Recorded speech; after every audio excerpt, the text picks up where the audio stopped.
My name is Iris Tremaine, and I just turned 18. At my birthday party last night, my dad pulled me aside and whispered, "When this is over, you're going to sign some papers for Uncle Wade. Just a formality." I smiled. I nodded. Then I walked into the kitchen, opened my laptop, and quietly transferred my entire multi-million-dollar inheritance from my grandparents into an irrevocable trust, just as a precaution. The next morning, my parents and my younger sister found out that the cabin, the savings, the investments, everything was locked behind a legal wall they couldn't touch. My dad turned white. My uncle, who had already signed a deal to sell property he never owned, called a lawyer in panic. Before I tell you what happened next, please hit like and subscribe. Drop your city and local time below. I love knowing where you're listening from. Now, let me take you back 6 years to a summer at Cedar Lake when my grandfather said something I didn't fully understand until that birthday night. The summer I turned 12, Grandpa Harold picked me up in his old truck and drove me to Cedar Lake. The cabin sat back from the water, surrounded by tall white pines. The porch sagged on one side, the screen door didn't latch right, it smelled like wood smoke and old books. We spent the morning fixing rotted fence posts. Grandpa showed me how to check for soft spots by pressing my thumb into the grain. If it gave, it was done. That evening on the porch, watching the lake turn gold, he said, "This cabin stays in the family, Iris, but family isn't always blood. Family is whoever shows up." I was 12. I thought he was being poetic. He wasn't. That whole summer, I came back every weekend. I learned where the water heater leaked, how to bleed the radiator, and how to sweep pine needles off the roof. Grandma Vivian taught me to organize the bookshelves by color because it made the room feel warmer.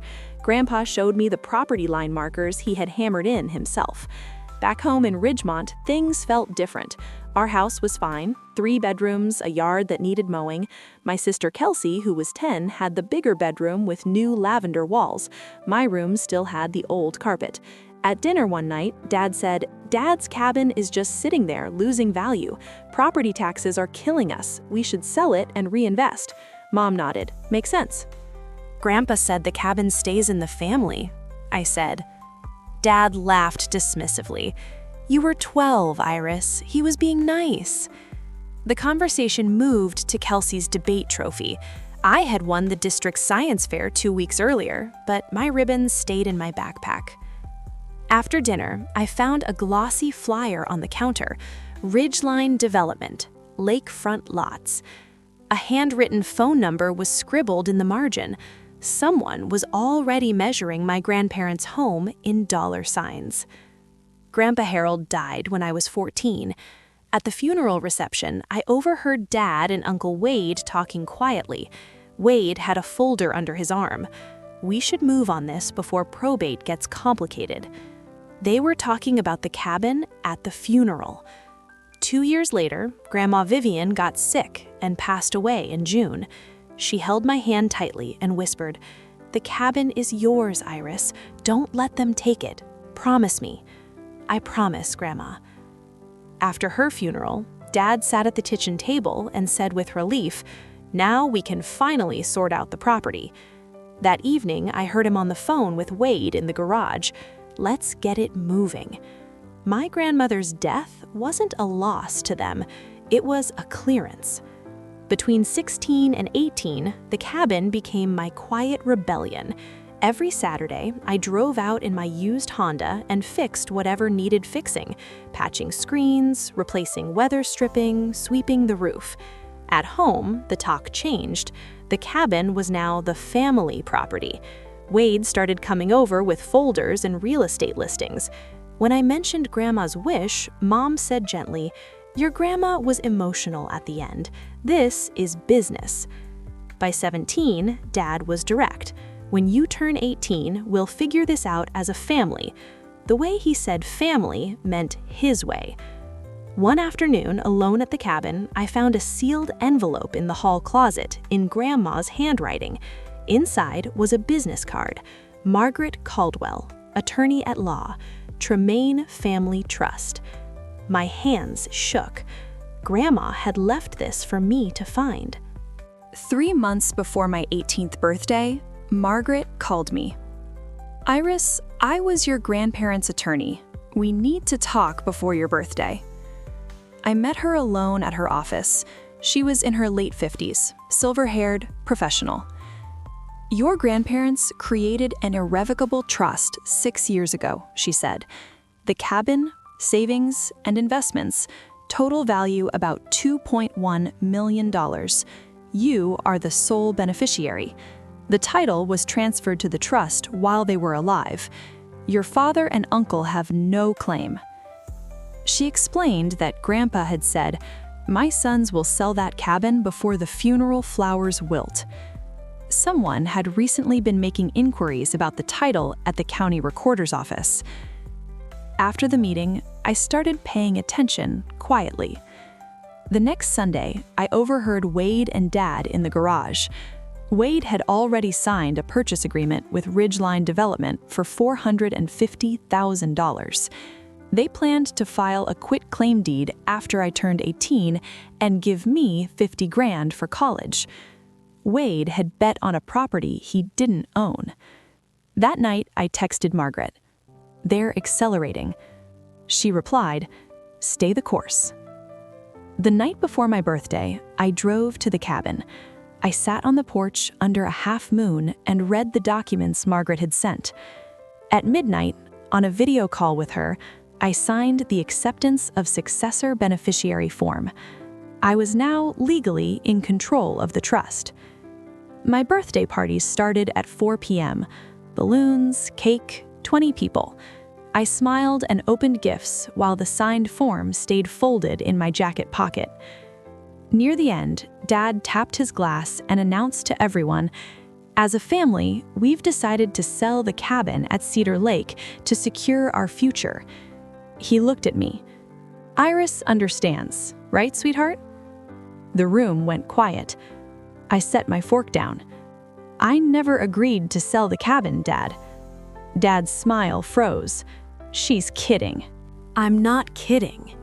Wade stepped forward. "This isn't the time or place." I looked at him. "The time is 8 a.m. tomorrow morning." Guests started leaving awkwardly. Soon only family remained. In the kitchen, Mom turned on me. "Do you have any idea what your father is going through?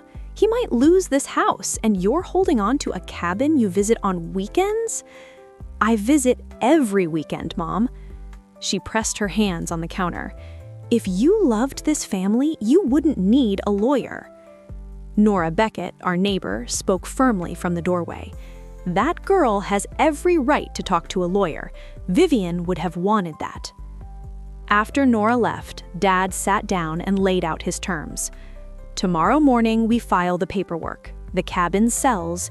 You get $50,000. If you fight this, you're on your own. No college help, no living here." I stood up. "I am part of this family, Dad. I'm the part that keeps promises." I went upstairs and closed my door. At 8 a.m. the next morning, Margaret was the first person at the county recorder's office. She filed the lis pendens, a public notice of legal interest. The property was now flagged. At 9:05 a.m., Wade and Dad walked in with the quit-claim deed. The clerk looked at the screen and said, "I can't record this. The property is held in the Tremaine Family Irrevocable Trust, recorded 6 years ago. There's also a lis pendens filed this morning." Wade's face drained. Dad turned to him slowly. "You said this was simple." Margaret watched from the waiting area as they left in shock. Dad called me at 9:22 a.m., voice shaking. "What did you do?" "I accepted what Grandpa and Grandma left me. You went behind our backs.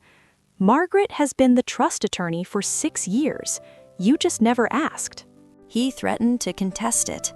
Margaret, still on speaker, calmly explained that fighting an irrevocable trust would cost more than the property was worth. Later that day, Ridgeline Development called me. They had a purchase agreement with Wade and now faced a clouded title. I told them the property was not for sale and gave them Margaret's number. Wade had forged a notary stamp on the quit-claim deed. The district attorney's office opened an investigation. His real estate license was suspended. Word spread quickly in our small town. Court filings are public. People talked. Over the next weeks, consequences hit hard.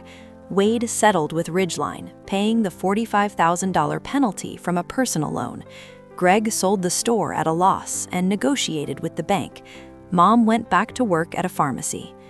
Greg and I didn't speak for 2 weeks. The house was heavy with silence. Nora brought me warm apple pie one afternoon. Your parents made their choices. Don't carry their shame. Kelsey visited the cabin one Sunday with pizza. I didn't know about any of it, she said quietly. Can I come back sometimes? Anytime. We sat on the porch, ate pizza, and watched a heron in the shallows. We didn't talk about the fight. We just talked about school and the lake. It felt like the beginning of something new. Early one June morning, I sat on the porch with coffee as mist lifted off Cedar Lake. A loon called across the water. I didn't win against my family. There's no winning when the people who hurt you are the ones who are supposed to protect you. But I kept a promise. My grandparents saw the storm coming and built a shelter for me. They couldn't change who my parents became, but they made sure I had solid ground to stand on. The cabin wasn't just wood and land, it was their last gift, proof that someone had planned for me. If you're listening and feel like nobody's in your corner, hear this. Sometimes the people who protect you planned for you years ago, quietly, without anyone knowing. All you have to do is show up, sign the paper, and keep the promise. Peace doesn't come from revenge. It comes from standing on something solid and knowing you built your life on it. That's my story. If it made you feel something, anger, relief, or a little less alone, hit like and tell me in the comments. If you could protect one thing in your life, a place, a person, or a promise, what would it be? I read every comment. Share this with someone who needs to hear it, and subscribe for more stories like this. Check the description for the full playlist. Thank you for watching. I'll see you in the next one.